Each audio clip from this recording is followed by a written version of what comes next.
Everyone, welcome to this week's episode of the Hoopslink podcast. With me, my great friend Nathan Marsing. We're doing a little bit of a double week, looking at a Westmont alum, but also a Westmont College former coach as well.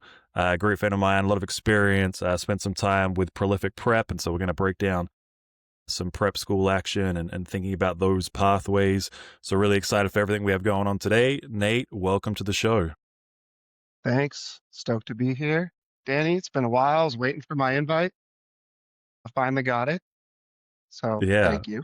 Yeah, no, of course, man. Well, I think what I like about you and what I like about your journey that I think a lot of hoopers can relate to is you've had a bit of a journeyman experience with basketball. Went to San Clemente High School and got to go through the freshman team, the frosh soft team. Took a little bit of a while to work to the varsity team. You go to Cal Poly, a Division One. You then hurt your knee. You come back. You go to Saddleback Community College. You then go up to Westmont. That's where we met. We play together. After Westmont, you graduate, you come over, you play professionally in Australia with me. We do a season out there. And then so playing career ends.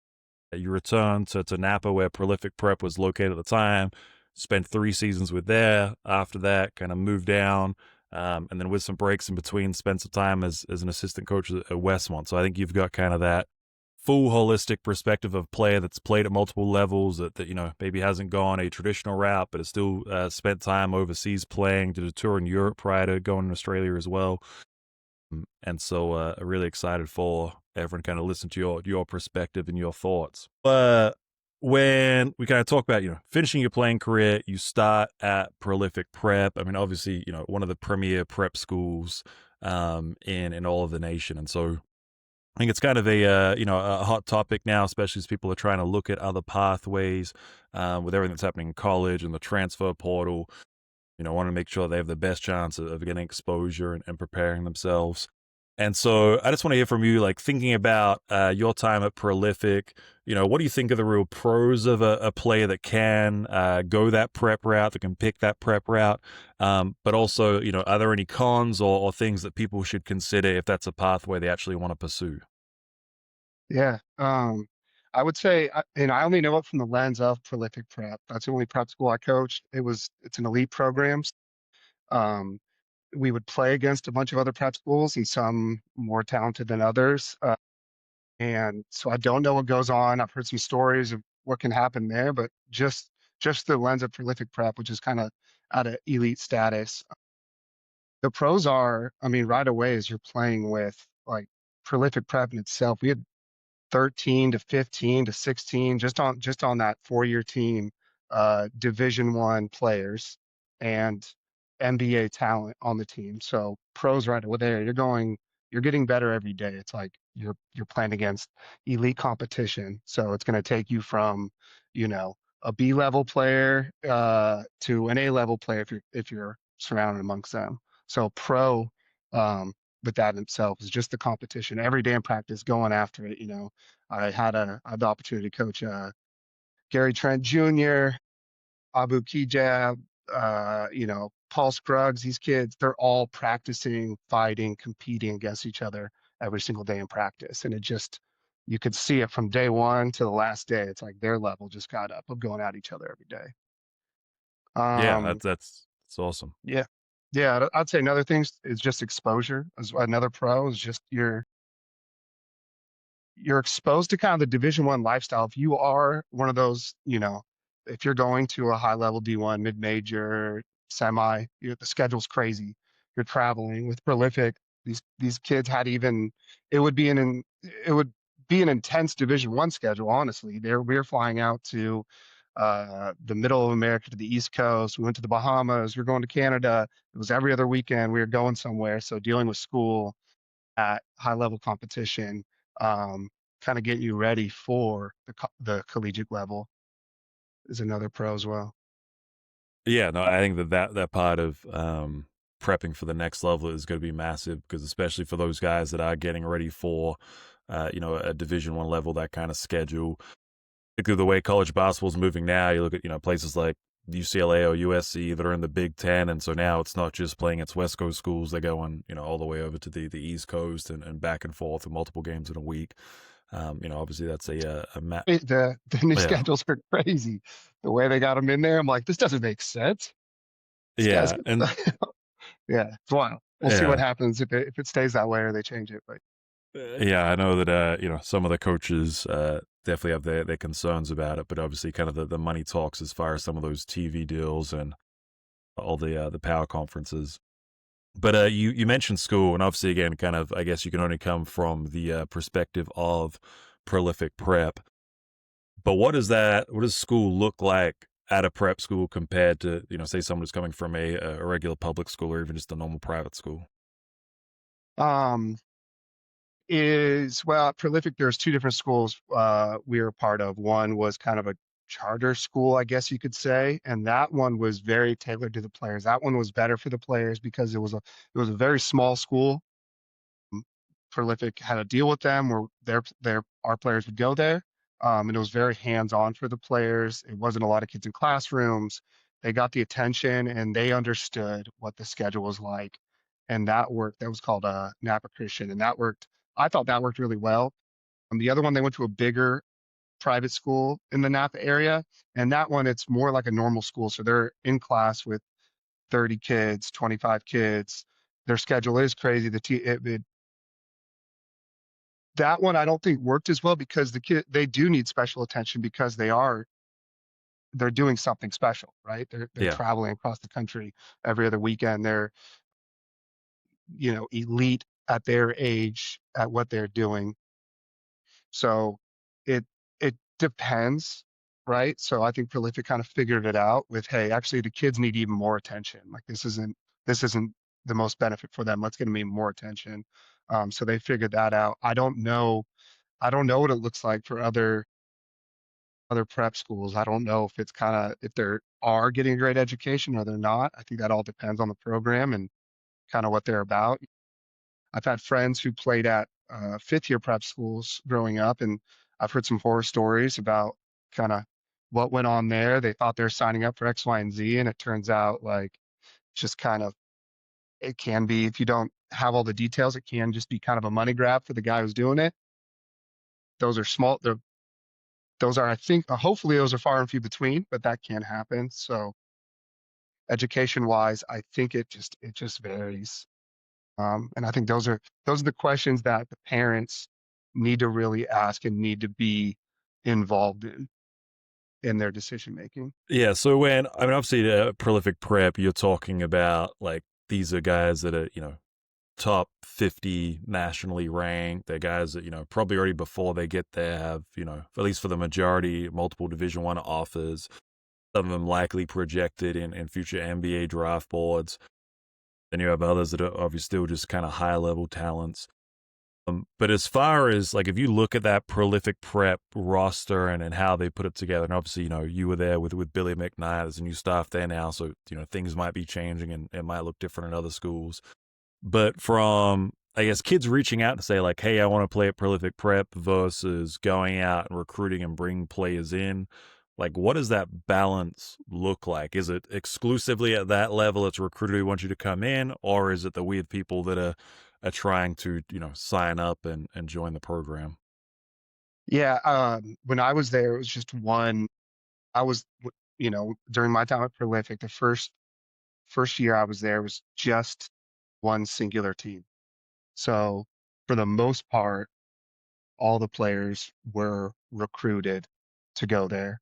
There'd be a couple walk-ons every year. I think every year we'd have one or two walk-ons. I think my last 2 years there, they added the fifth year team, so the postgraduate team, and then there it's a little bit of a different mix of because there was two postgrad teams of people upon people asking, people wanting to come and then recruiting players. So it was a larger mix, whereas the core of the 4 year prolific prep and the fifth year was called Golden State Prep. So the prolific prep, almost all those guys were. Yeah. With I'm curious for the guys that maybe want to be a walk on. In your experience there, did those walk-on players, like, did they benefit from that in the sense that they got to play college afterwards? Did it open opportunities to them, or was it just they got to play with high-level players for a couple of years, and that was kind of the end of their high school career after that? It was a mix. There was during my time, I think we had about 4 walk-on players, and I would call walk-on local. There might have been, kind of some hybrid walk-on players that are anyways, let's just talk about the local kids who were there. Those 2 of them ended up playing one of them played Division III and was an All-American. I don't know what he had coming out of high school, if he even had an opportunity to play. I think he was good in his area, in that, Marin County area, solid player, but he got again, going against he's battling, against, Gary Trent Jr. every single day. He's battling against, like, these really, All-Americans. He ended up going Division III. I thought he was even better than that, honestly, but then he ends up being an All-American there. Their, kid ended up going plays, in Buffalo, so he got a Division I. I don't know if he got a full ride there or if he was a walk-on, but he played 4 years there, and now he's playing overseas, making some money. So he got that 4-year opportunity to play Division I basketball, and then is now, enjoying the overseas life. So I've seen it both. And then a couple kids, that was it for them. They loved hoops and they found out this isn't, I don't know what my future is with this. And one of them's doing PT, physical therapy, he's a physio and things like that. So a little bit of a mixed bag. Yeah. So I saw in it was a podcast the other day, and it was Kendrick Perkins, Richard Jefferson, and Channing Frye, and so they were kind of talking about development and pathways, and obviously, kind of there was a mix of considering high level guys going to be NBA players, but anyone that just seriously wanted to pursue basketball, and so kind of the debate became around prep school and if that was the path to go. And so I'm paraphrasing here, but essentially Kendrick Perkins just said, like, anyone that's really serious about basketball, they need to go find a prep school. So, basically like math, English, like basic science, that's all you need to worry about. Everything else, you should just focus on your game. That should be it. Like, you're wasting, 3 hours a day sitting in a public school when, like, you should be in the gym. Channing Frye's kind of counter to it was that, isn't it concerning if we start kind of kids too specialized, too focused on basketball at a young age, if they get their whole identity wrapped up in it? At some point, the journey kind of ends for everyone. And even for guys that go to prep, not necessarily, going D1 or going to the league is not guaranteed. And so whether it's after high school, whether it's after college, right, even after playing professionally, we all kind of have to come to terms with, we can't play basketball forever. And so he was concerned about if, it really prepares them for the real world. Kind of thinking, I guess, about that kind of debate, the specialization, the focus. Obviously, we've talked about there are a lot of benefits in a basketball sense, but maybe thinking about holistic development as well. Where kind of do you fall inside of that argument? And if there's a kid that is good enough to, consider one of these high level preps or a prep in general, what do you think are the steps they should be taking to consider if it's right for them? Yeah, it's a good debate. It's a good question. I think both sides have points. It sounds like Perk and Fry both have good points. I think it's very specific on the person. A lot of the players that came to us and that were successful either came as juniors or seniors, and they already had a lot of success. Like, they already kind of got it done, maybe their sophomore year of high school. So they play out, they're in Sacramento. Coleman Hawkins kid I think of, I think he was out in Sac. He did his thing. He's a great player out in his area. Like, where kind of with Coleman, I'm thinking, like, what was how much higher could he go in with his high school team in his league? Kind of, accomplished it. There's a bunch of examples of that. So if you've kind of early on gotten to that point, you were the guy, like, maybe you can get a little more steps up of a couple more accolades, CIF player of the year, whatever, state player, whatever it is. That's where it makes sense. I think if you're at that level, hey, I got a year or two left. Let me go grind it out with, like, the best around. Let's go get in a gym with a bunch of people like me, really see how good I am.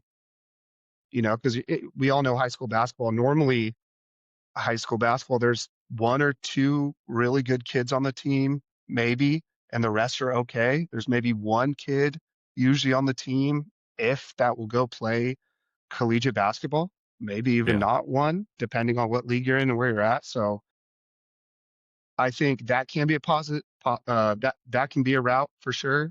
There was also other kids that kind of were already decided to go even before they got those accolades because they just knew, some players are different. Like this kid's got the stuff. Like I want to go grind it out and I want to go get better and I see the path. Also, I think it's individual. What's your home life like? Do you have is it a negative to be in your hometown? Are there things, is it good or bad? Do you have a great home life or is that positive for you? Is your home life up in the air and a little more shaky and it's maybe you should go remove yourself and go somewhere else where you can really focus on this because there's distractions, there's things you can get into that you shouldn't be getting into, things like that. So I think it varies that way. And then I would say lastly, it's the program, like the parents and the kids can. High school, I was an idiot. I didn't think like this, right? You're young, all you care is hoops. I just want to play at the highest level. I'll go anywhere, I'll do whatever. The parents need to really ask the tough questions. What are the kids living like? Go see the facilities where they're at. Go talk to the person who's running the team, the coaches. Hey, what's school look like? What does their food look like? What's their travel look like? What's their free time? Who's watching them? All those type of things. Is this a right, like, where is the program's morals? Yeah. Does that align? Because again, I've heard horror stories of going to a situation and it's rough. It's bad. School isn't right. The program isn't treating the kids right. They're not really, maybe there is good players there, but it's toxic. It's a toxic environment. I don't think that's good. I think stay at home and go be the man.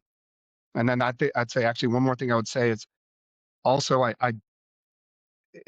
it's tough because the argument is it better to learn to be the man and build that confidence if you are in a good high school league, a solid high school league, or is it better to go grind it out with some of these best players? But you might be a role player in that position.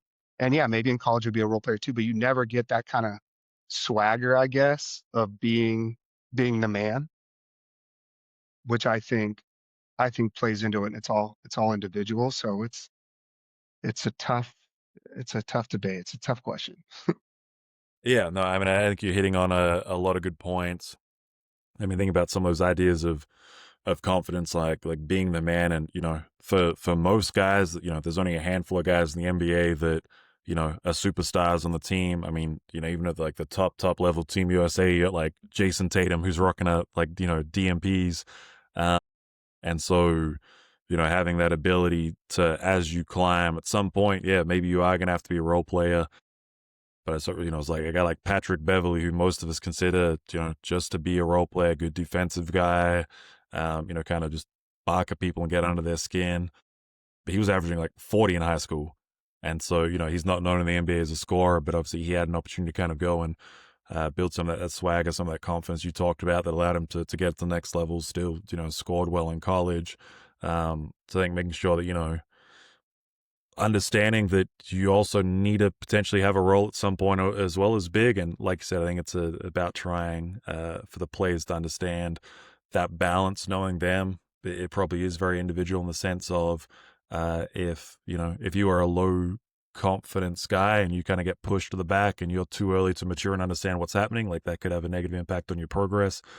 On the other hand, if you think you're just a dude and you're a big fish in a small pond, and then you go to college and now all of a sudden you're coming off the bench, or freshman year, you're not really playing, or they tell you, hey, you got a red shirt to develop. Now all of a sudden you're rocked and you don't know what to do. So, I think that idea of thinking holistically about it, understanding where the kids are at is definitely a big piece of it. And like you said, for the parents to kind of get involved and maybe have a bit more maturity, because, like you said, we're in high school. We're not necessarily thinking about all that stuff. We're just trying to hoop. And if something sounds cool, we want to jump in on it, but trying to, go through that thought process. Switching gears a little bit, after Prolific, You spend some time at Westmont. You do a season with Coach John Moore right before COVID hits.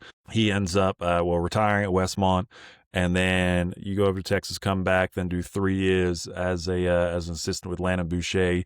And so, in your role as an assistant, when you're talking to players, looking for players, going out recruiting, watching film, getting eyes on guys, what are the things that you're really looking for or trying to identify as, is this kid a college player? Can he play at our level? What are you trying to pick apart as you actually get to look at some of these kids and figure out if, I should forward this guy to the head coach? Is he right for us to look at? Should we really jump on board recruiting him? Yeah, I think I mean there's a lot of talented players out there, right? And I think what I usually did is I would trust my circle. So, just being around hoops for so long, I have a pretty big circle of high school coaches or other college coaches or guys who are trainers or things like that. And I would utilize my circle of guys I trusted that I knew the game well, that I would trust their nod and they had play like, hey, talk to me about this kid. And they could be real with me and I would get the good and bad. And then going through that, then doing my own deep diving in, having my conversations with them. And usually I think at the college level, at the Division II or NEIA level or, below Division I for me, they all look good on offense. It depends on the league that they're in. They can look better than they are maybe because, they're not playing against great competition, but offensively, you get a highlight reel or whatever. I always also tried to look at like I'd like to watch a half of a game. So I'd always ask the kid if they had like a hat, like can I watch one half of your game to watch the whole thing? Because highlights, anyone looks awesome. Yeah. Maybe not my highlights were probably rough. Yeah, so I would ask for a half, and then I would really look at defense. Maybe that's because and I ended up being a defender when I got to the college level. That was kind of my shtick, and I think you can't play on the floor. Like we can't put you on the floor unless you can play defense. You have to be super special to where we need to hide you. And that's rare. It's super rare. So I would always look for, can the kid play defense? Does he have a motor? Does he have a dog? Is he a good teammate? Does he have that grit? Is he a dog? That's what I gravitated towards when I would look at players. Obviously the offensive piece was key. Are they unselfish? Do they play good hoops? Do they make the right pass? They try to make the game easy. Things like that was always attractive to me. But really what I look for is, can they play defense? Because they can't, you could be great on offense, but you got to guard that other guy. If you're a freshman coming in, you're going against grown men. With the eligibility these days, it's like, man, these kids are like, I thought I graduated at 24. I thought I was a dinosaur. It's like some of these kids are old, man. They're like, they're in college for like 7 years, it feels like, with the COVID rules, when I was coaching the past couple of years. So you're going against grown men. You got to be able to defend and compete in that way. Yeah, no, I think that's great feedback. And I remember listening, the name of the coach is escaping me now, but he was saying, like, well, if you want to be a god in college, and if you tell me, oh, no, like I'm a god, well, like, can you go out and guard guards? Can you stay in front of them? Can you pick up full court? Can you go guard 90 feet? Because if you can't do that, then you can't be a guard. Like, you want to be a wing. Okay, can you go out? Can you guard the perimeter? Are you switchable? Like, how well do you move laterally? All those kinds of things. And obviously, like you talked about, you're playing against grown men. Are you strong enough? Can you take a hit? Can you box out? Can you use your chest? Can you keep them out of the paint? All those things, because you can be skilled, and like you said, you can look good against high school, where maybe if you're a senior, you might be getting guarded by a guy that's a sophomore and you're 2 years older, and all of a sudden that flips and now you're 18 and the guy you got to guard is 24 years old and he's also somehow only a sophomore. Yeah. And now, he's had all the extra years to develop, extra time in the weight room. That's such a big piece. And so, I think for kids that are listening, that idea of, defensively, if you can't guard it, it's going to be hard to go to the next level. And again, I think that especially in today's culture, it's so highlight driven. You have these different events and you pay someone $100 and they make you a mixtape. And again, anyone can look really good if I, have a whole weekend worth of film and I get to pick a minute and I get to put a cool soundtrack over it with some nice cuts and edits. Like, yeah, you look nice. But, if you get blown by every time, if you can't get up on a rotation, if you're not talking on the backside, like all those kind of things that, as you're saying, college coaches are going to go, all right, well, that kid's talented, but he can't play here. He can't play for me. There's a funny story real quick on Uh, that. There's a this kid named Remington who played at Westmont for us last year, and I'm pretty sure Coach Boucher signed him because in his highlight film, he had a whole segment on just him taking charges. It was pretty sick. It was just him taking charges, and it was like 2 minutes of that. And I'm pretty sure that was like the closed deal. Like, yeah, we're taking this kid. He's just added 2 minutes of him taking charges on the highlight film like a psycho. yeah, So no, defense always isn't, it's not sexy. It's not the coolest. I'm pretty sure when I was guarding people wildly, I looked insane out there, so you don't look cool. yeah, I can confirm that you did look insane. Yeah, in my head I look cool, but I think the outsiders are like, what is up with that red bald guy? Yeah. So I think embracing that, and it's not something, that defensive aspect, it's hard to teach. It's like you can kind of go through the philosophy of it a little bit, but man, it's really got to come from within. Just a little tangent here. Like I'd say my biggest struggle coaching has been offense is fine because I wasn't naturally gifted. So I had to learn footwork and I had to learn all the sneaky stuff to get by, pump fakes, jab fakes, footwork, just a plethora of things to get by offensively. So I can teach that because I had to learn it myself. 6'3" redhead. Basketball wasn't even really for me. So offensively, I had to learn that. Defensively, I kind of had that. And that's like the hardest thing for me to get through to someone who has all the abilities. I could look at, there's so many players on every single team we have. I look at this guy, I'm like, dude, you could be so good. You could be an elite defender, but it's like, I can have conversations with them, but it won't do anything if they don't have that within them, if they can't find that within them, not caring what they look like. It's just ultra competitiveness. And it's hard to teach that.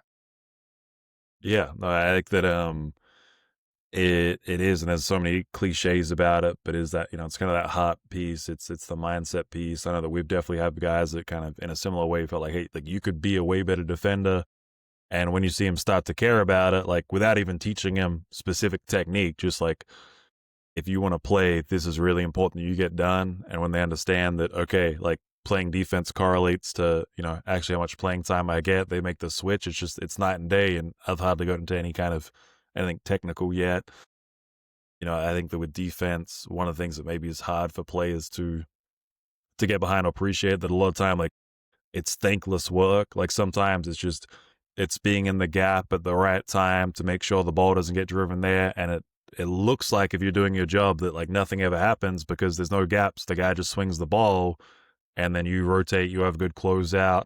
The guy makes another pass. That was all you just moving to the right spots. But, it's not like the average fan or, a lot of times like mom and dad is like, man, like, you were really getting to the help side early and talking well. Like that's not something that we necessarily value always as basketball fans. And so, because it's not the big glory play, sometimes it's harder for kids to want to embrace that. But like you said, I think that's such a big separator.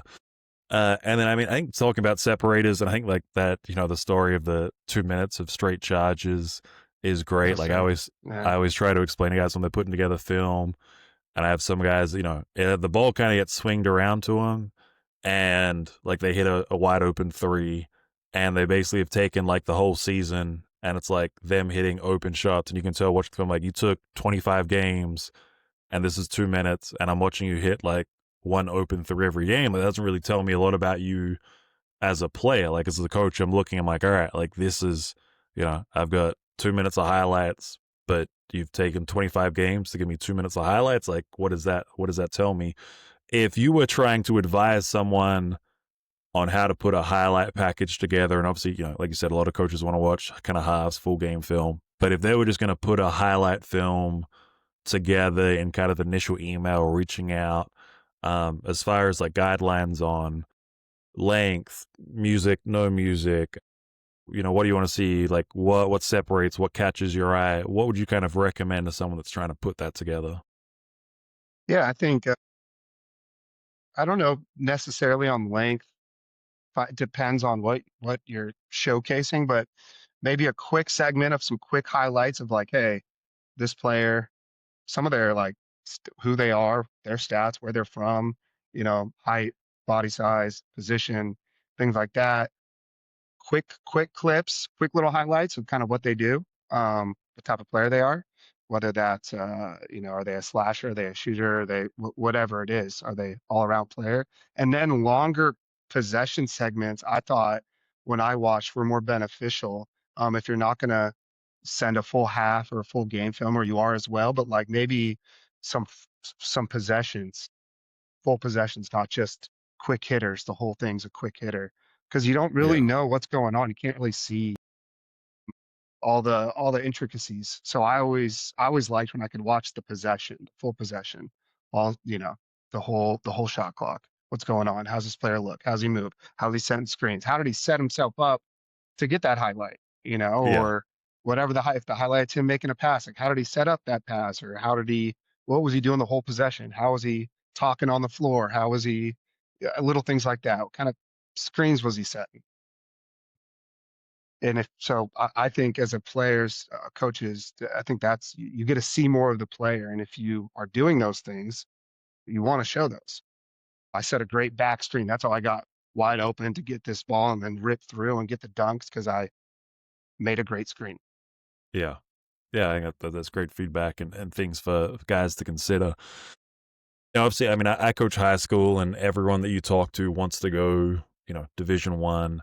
As a guy that spent some time at a D1, has bounced back, played multiple levels. JC, obviously, we were NIA at the time. Now Westmont's a D2.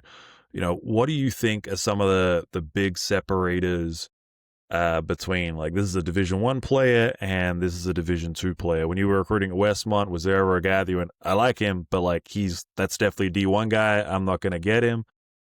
Did you run into guys that you thought, hey, that's a D2 guy, and he was adamant that he was D1 but never got there? Are there specific things that kind of clearly separates a Division 1 high school player from someone that might just end up going to a D2 or any other lower level? Yeah, I mean, everyone thinks they're a Division 1 player. Every single kid. If you don't, you probably should. I thought I was for sure a Division 1 player. I don't think I was a Division 1 player. Maybe by the end of my career without any injuries, maybe. But like in my mind, I was Division 1. So I think every player has that, but it's like where do they get the sense of like what do they really want to get out of it? And I think that's the hardest part of these kids is they all want to be Division 1, but like what do you want to play? Like what do you want your career to look like? What's important to you? How long? Kind of mentioned before when we were talking about the debate about prep schools, like it does end for everyone. Basketball ends, whether that's in middle school, high school, junior college, collegiate level, overseas, MBA, it ends for everyone. So like, what do you want to get out of it? And do you want to spend your time, let's say somehow I stayed at Cal Poly slow and I just wanted to play division. I was like, I'm going to stick this through no matter what. I might not have ever played, Yeah. so I'm a practice player. And if I don't care as much about that, and everyone does change, people get burnt out. I've been around so many amazing players that were so much better than me, but their career just kind of fizzled out because they get burnt out. And if you're at that point where you just want to be at the Division 1 and you want to be at the school and play basketball, that's one thing. But if you want to play, if it means a lot to you to be on the floor and play the game, then that's where you got to be a little more realistic with yourself. What is the best route for me to play? How do I get on Yeah. the floor? Because that's what all that really matters. Division 1 sounds good. I wouldn't trade. I just, from our experience at Westmont, I didn't have, I had some rough years there for sure. Our senior year ended up being amazing. You know, we had that run. We went to the national championship. We were kind of the underdogs the whole way, and that was like the best year of my basketball career. And I wouldn't trade that with anyone. I wouldn't trade that going to a mid-major or a low Division One, get my butt kicked every day just because I said Yeah. I played Division One. It's like but everyone's wants are different. Some people just want those accolades of like, I did this, I averaged this at this school. Boom, that means a lot to them. So I think it's individual. And then back to your point of what do I look for, um, or what's the difference? I would say I think I think there isn't a huge difference to the elite level, like high major Division One. Yeah, there's a big difference of guards. But when you go Yeah. mid major to lower to Division Two to even there's some nasty Division threes out there, NAIAs. The ones in the guards are pretty similar. Like I don't see a big difference of the starting guard of whatever, Pepperdine, point guard at Pepperdine to the starting guard of like the best team in the conference I was in, Yeah. where Westmont was in. So I don't see a huge difference there. It's really the height difference that ends up going. So when you get to that wing, when you get to the 4-man, the 5-man, it's a couple inches. The game's a little different. I think that's the biggest difference. You could be we had some power forwards that were my size, at Westmont, Yeah. 6'3". It's Yeah. not really cutting it. You gotta be a monster to be a 6'3" Yeah. power forward at the Division One. It's like you can get Yeah. away with it at NEIA Division Two, D3, things like that, but the size is a big factor when it gets to those other positions. Yeah. That's good. I mean, similar to other things I've heard from coaches that skill wise that there's a lot of similarities, but kind of some of those height and athletic factors start to play into it. And then I guess maybe this kind of takes me back a little bit to some of the guys you worked with at Prolific Prep. And when you're like a real high level athlete, when you are 6'8", 6'10", can run the floor, can jump. Sometimes like I watched high like Division One basketball, and you realize like, man, like this guy is like 6'9" and can put his head on the rim, but can't shoot a jump shot for a lick. And he just, his whole life he's been able to rely on his athleticism versus, you go watch like a D3 game or a D2, and you've got all these guys that perhaps like have more skill, but obviously lack some of that, kind of size and athleticism that prevents them from climbing any higher. For kids that are developing and that mentality piece, and maybe it's just as we get older and mature, you can kind of look back on it. But I guess what would you kind of advise kids on the best way to prepare to have that holistic success, not to just kind of rely on skill or athleticism? What do you think needs to happen for those guys that have all the kind of God-given gifts to then actually come back and work on the stuff that you were talking about, the footwork, the shot fakes, the fundamentals? How do you get someone's mindset to a point where they go like, that's really what I want to invest in? Yeah, I think it's really tools in your tool belt. There's a kid I coached at Prolific. His name was Janathan Williams. He's one of my favorite players I coached. He was just he had that he has an NBA body, man. He's like 6'6", long guard, can do everything, can do it all, can shoot, finish, can just defend, super long. But he ended up going to Buffalo, had a great career there. He's now playing for the Rockets, I believe. I don't know. He's been in and out with the D League and on the team. I think he's on the Rockets this year. But what he had is he just wanted to learn. Like he would always like after practice get with me, like Nate, show me that footwork that you were talking about. It's like he can do all this other stuff, but he wanted to add tools to his tool belt because he could already do. Those are some of the conversations I could have. Like, man, you could do so many things I could never even dream about. But if you could also do the things I had to do because I sucked, right? I'm not athletic at all. Like, if you could also get these tricks, like now you're double as good. And he really soaked that in, and you can see what has happened to him. He's stepped up every single level he went to. He's gone up and up and up. Um, and it's just adding tools to your tool belt. So if you are that, it's once you get to these higher levels, they're all freaks. They're all amazing. Like when I walked into Prolific the first time, I was like, oh my gosh, every single one of these kids' bodies is an NBA body. You're like, geez, but then it's it's the difference is all between the years. The difference is their mentality. Do they want to learn? Like I'll use Gary Trent as an example. Like it was all the kids are good. All the kids are amazing, but I just knew Gary was going to make it because of his mentality. Like there's just something different of the way he carried himself, the way he trained, the way he competed, all those things. He's only like 6'4", maybe, you know, Yeah. he's not a huge guy, but there was just something different. You're just like, Gary's different. And they're all, comparatively, they're all amazing, but like a couple of them, that's what you really notice is it's really between the ears and some of those things that you mentioned of crafting those skills, not just relying on their athleticism, because everyone just gets bigger and better, bigger and better. Every level we go up, bigger and better. So I think the difference that I noticed at Prolific was like it's really between the ears. Yeah, no, that's good. I think that that's an important piece for people to really consider. That are you training your mind and your habits as much as you're kind of training your game? Because when you listen to the stories about the guys that do make it, whether it's us talking on this podcast or anyone that talks about this NBA guy, this or this guy that was exceptional in his sport, it's all about how they approached everything, the little things, the big things, that everything mattered.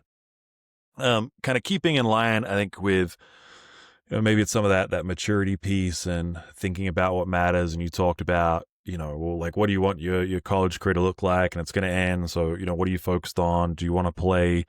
I know for me, I have these conversations with guys that they're D1 or bust, or that's all they care about. Obviously, we went to Westmont, which is a beautiful campus, incredible school. Got to live in Santa Barbara. I've been down to Point Loma plenty of times as a high school coach and head coach down on about a month ago.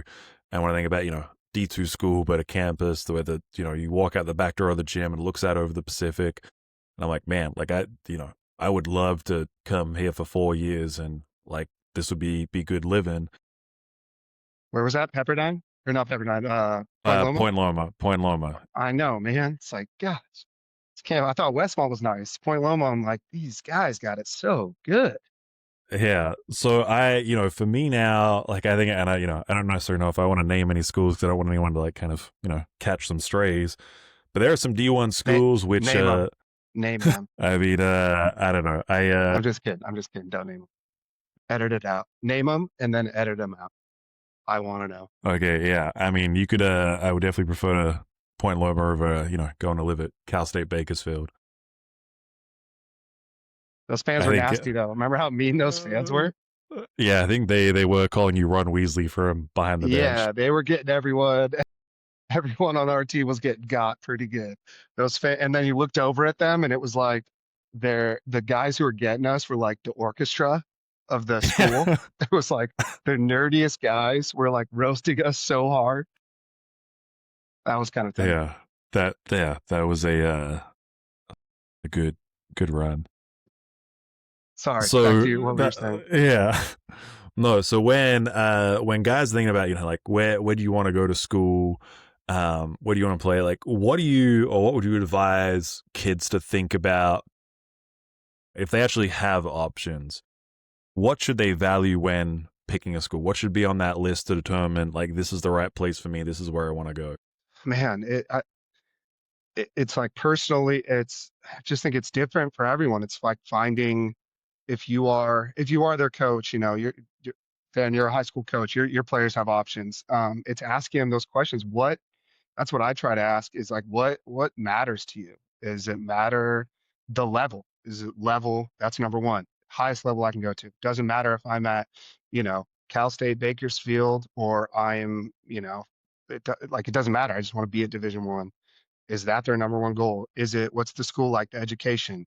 Do they care about the education? Do they care about school? Do they care about what type? Is it a small Christian school? Is it a big public school? Do they want that social aspect? Do they care if they don't have that? I think it's all individual. Is it lifestyle and location? Do you walk outside of Point Loma, you open those doors of the gym and you're like, "Oh man, I'm in paradise. This is awesome. I could go surf if I want to." Like does that do something to you? Because then maybe that should influence your decision. And then I think it's just there's all those pieces to it. Is it close to home? Do you want to be close to home? Do you want to be far away from home? Do you want to do something different? And then it's and then it's which coach truly do you believe like messes with you which coach cares about which coach believes in you the most. That's usually my bottom line is you'll get all these coaches saying something, but everyone has their instinct. Everyone knows what when someone connects with them, if they truly believe them, like does this coach who who really rides with me? Because that is why most people are going to go play somewhere is for the game. You want to set yourself up with success. You don't want to be there's a I'll use an example of prolific again. I won't use name the school or the players, but there's a kid there. We had a really good kid who went to go to a Division 1. There was a kid who I thought was amazing as well. Um, but they kind of to get the kid to go to this Division 1, they packaged his best friend to go with him. So they gave them both a Yeah. scholarship. But I knew that that coach didn't like the player that I thought was really good. He really just wanted the one player, and he Yeah. packaged him in. And then that player ended up just kind of having a bogus career at the college he went to because he just didn't didn't think about those things. Hey, am I just getting this because he wants my friend? You Yeah. know? Like, does this other school I don't know about maybe isn't as cool? Maybe it is, a school out in the middle of nowhere, but they really care about me and I love hoops. Like I should go there. I'm sure if I asked him today, he would rethink his decision. So I think that's a huge piece is following your instinct. Who's going to set you up for success? Who believes in you Yeah. for the I court think stuff? that's massive, and I've heard, and for whatever reason, it's come up my algorithm multiple times about people, kind of debating over what's more important, picking the school or picking the coach. And while I think that the school is obviously important, something to consider, that I lean more to ultimately, I kind of would pick for the coach, because that's who is going to have the biggest impact over what my time there is going to look like. Who actually, if I truly believe they do care about me, is going to make sure that I have the best career, that I'm taken care of, that I'm kind of built up in the person I want to be. And if you're going to school for athletics, obviously, trying to find a school that matches your needs and interests is important. But if you get that and the coach doesn't, care as much about you, or the program is, not necessarily level in terms of skill, but high level in terms of how it takes care of the guys, and how it values its players, then, you're probably going to be left with that negative impact at the end of your 4 years. And I would say it's spending time. This is one thing. This is how I went to Westmont. I had no, I was still set on Division 1 at a Saddleback. I was still set on Division 1. I was more of a leap. I would have probably had to stay for another year, but I was ready to leave.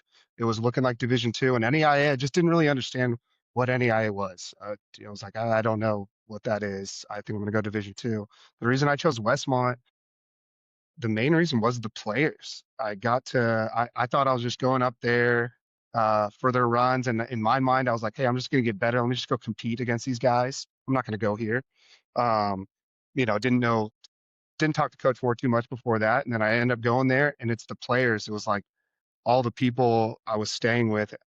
I like was like, oh, these guys are awesome. I want to spend my Yeah. time with these guys. Like this Yeah. is a good group of dudes. I get to hang out with these guys every day. Like that was a huge piece for me. And I think that's important for you to, if you have options, like go talk to when you're on your visit or whatever, go out, like try to spend time with the kids who are there. To know, hey, I'm gonna be with these guys for a while. Like these are the people I'm gonna spend most of my time with. Like, do I get along with these guys? These people I want to be around. Yeah. That's definitely some wise advice.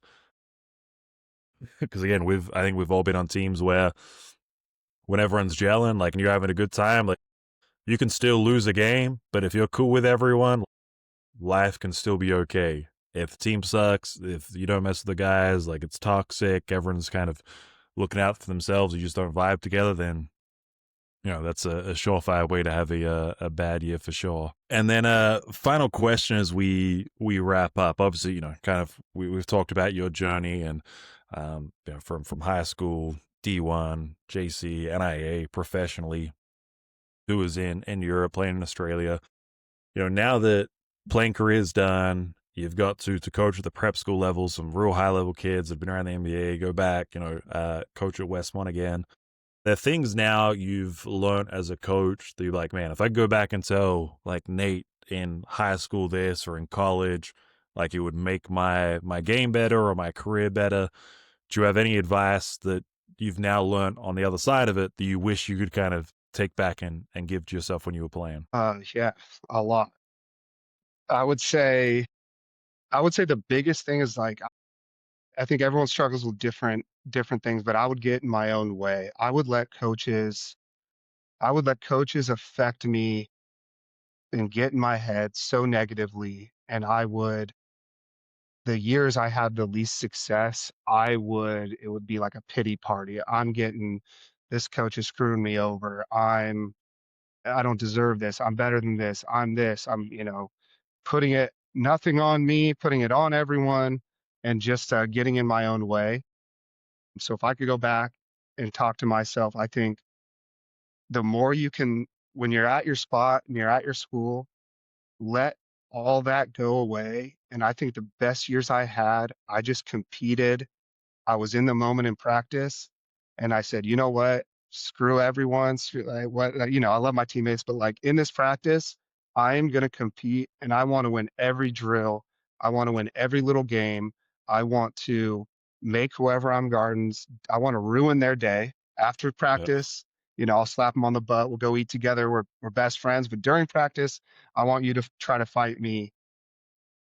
And like the years I did that, I had the most success. And that's really just focusing on myself and really it's focusing on the game, focusing on the practice, enjoying the moment. If I could go talk to myself any year that I thought, it wasn't the year I wanted to, I guarantee if I played it back, I was in my own head. I was blaming other people. Woe is me, putting blame on everyone else. So the years I had success, it was like, you know what? Let me just focus on the task. Let me compete. This is what it's a game. At the end of the day, we're playing a game. Uh, you watch practice now and it drives me crazy not seeing them compete in Yeah. practice. If we're in the gym and the players aren't competing and it's not dirty, but a little like a little chippy, like a little competitive. If it's not Yeah. that, then what are we doing? It's Yeah. not. I think we all play for that. That's why we love the game so much because it gets those juices out of us, lets our mind go away. You could have some of the worst issues ever going on in your life, and at West Point we call it the maroon line. When you stepped in those maroon lines, all that goes away. And if you can embrace that, whatever your court is, when you step on that floor, forget about everything else and just compete. That's what I tell myself. Just have fun and compete. Yeah, man, I think that's good advice, and I feel like so much we've kind of come back to it. It's between the years, not just how you develop, but also how you experience it. And I think I always talk about like your perspective is your reality, and so like you mentioned, your kind of self talk that gets in the way. I know now as a coach where like I'm trying to help someone out, and I'm like, man, he can't hear me because the only person he's listening to is himself. He's in his head, and I'm trying to fight over that voice. But if you're willing to just be in the moment, to really live it out, and then to make sure that your positive or your self-talk is that positive reinforcement of I'm going to go get after it, I'm not going to make my excuses. I mean, you're probably going to get a whole lot better, but you're also going to enjoy it a whole lot more as well. And so I think that's a It's contagious too. Your whole team gets better. When one guy's doing that, you got one guy going hard, someone else is like, "Hey, like what? No way. We're gonna win." It's contagious, The whole team yeah. gets better. Yeah, definitely. if someone's getting after it and they're just whooping everyone, it's, either the team's just going to sit there and get mopped, or someone's going to step up to that challenge. And the more people that do it, obviously, the better the group's going to get as well. Dan, I got a question for you. I'm going to Yes. flip this interview back to you, sir. All right. Yeah. What's been your biggest struggle as a high school coach? What has been the most difficult aspect, let's just say coaching wise, not parents, not anything else outside of hoops. Hoops wise, what has been your biggest struggle um, as a high school Yeah. coach? As a young, because you can't, as a young coach starting, I mean, a couple years under your belt now, but still considered a younger coach.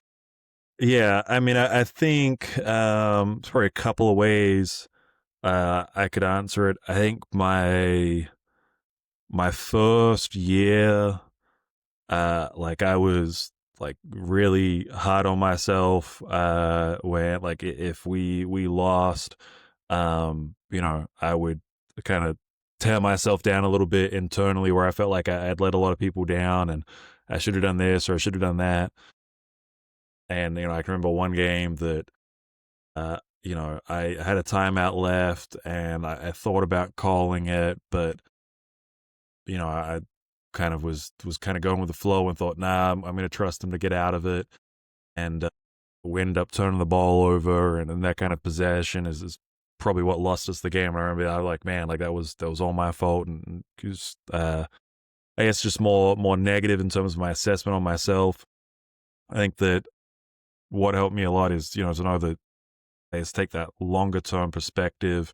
And I still very much examine myself after every game and practice, and think about, what could I have done better? Where do I need to improve? I kind of at every season I reflect on, next year, like what has to get better? Is it my out of timeouts? Is it my end of game management? Is it rotate? Like whatever it is, and I'm trying to go and then educate myself. But I think that just having that bit of grace to let me know that, just like when we were players, that, we might make mistakes, but that ultimately, we can just kind of learn from it and grow, and that, it's going to continue to happen throughout my whole career. And then just to, I think like you kind of said with your self-talk and your perspective, you gotta be free. It's a game. You gotta enjoy the moment. You gotta enjoy the guys that you're with and you're coaching. And I kind of realized like pretty early on, like, man, like I would like to coach for a long time. If I approach the game like this, I'm not going to be able to coach for very long, because it's too overbearing. Whereas when I think you kind of just focus on the moment, focus on the relationships you can build, focus on improving every day, then that kind of process of growth is, ultimately what becomes enjoyable. I think as far as players, I think just wanting them to understand like what it takes. I think that the battle like I fight as, someone that is a high school coach, and by all means had a successful career. Probably could have gone Division 1, but due to kind of the different pathways elected to go to Westmont, and very happy that I did.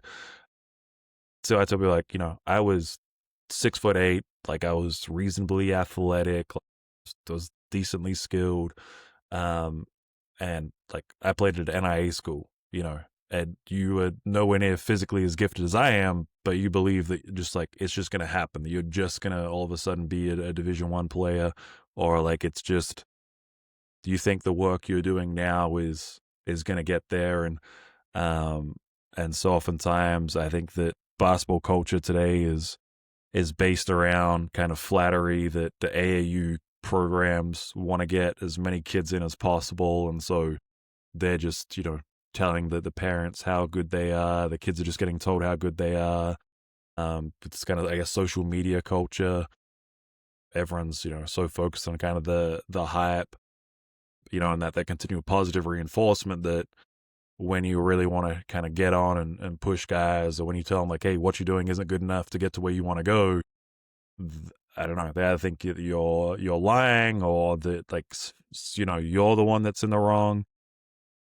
And so I think trying to get people to understand that if you want, like, if you have these goals of Division 1 basketball, I was looking at some stats recently that said with the transfer portal, it's now only 0.5% of all high school basketball players will be able to play Division 1 straight out of high school. I think it goes up to 0.9 when you include people that might transfer from a JC or go to a D2 and then transfer up.